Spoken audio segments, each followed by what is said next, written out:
આપના વિસ્તારના તાજા સમાચારો મેળવવા માટે TV92 ગુજરાત ન્યૂઝ ચેનલને સબસ્ક્રાઇબ કરી બેલ આઇકોન ઓન કરો।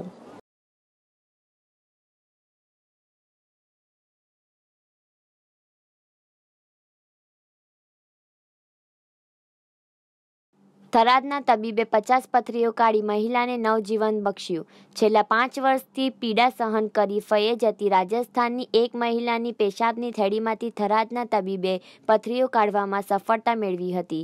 થરાદ શહેરની આસ્થા હોસ્પિટલમાં ડોક્ટર હિરજીભાઈ પટેલની હોસ્પિટલમાં રાજસ્થાનના ગરડાલીની એક મહિલા થોડા સમય પહેલા તેણીને પેશાબમાં થતી બળતરા અને અન્ય સમસ્યા બાબતે તપાસ કરવામાં આવી હતી। આથી તબીબે તેના એક્સરે કરતા તેણીને પેશાબની થેળીમાંથી પથરીઓનો ઢગલો જણાવતા તબીબે પણ એક તબક્કે આશ્ચર્યમાંથી મુકાઈ જવા પામ્યો હતો।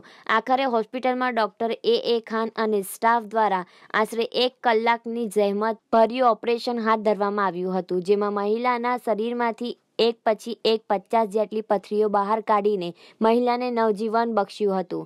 ડોક્ટર હિરજીભાઈ પટેલે જણાવ્યું, અંદાજિત 50 થી 20 mmની જુદા જુદા પ્રકારની પથરીઓનું કુલ વજન પણ 250 ગ્રામ જેટલું લઈને 60 વર્ષની મહિલા છેલ્લા 5 વર્ષથી દર્દથી પીડાતી હતી। બનાસકાંઠા થરાદથી અશ્વિન ત્રિવેદીનો રિપોર્ટ।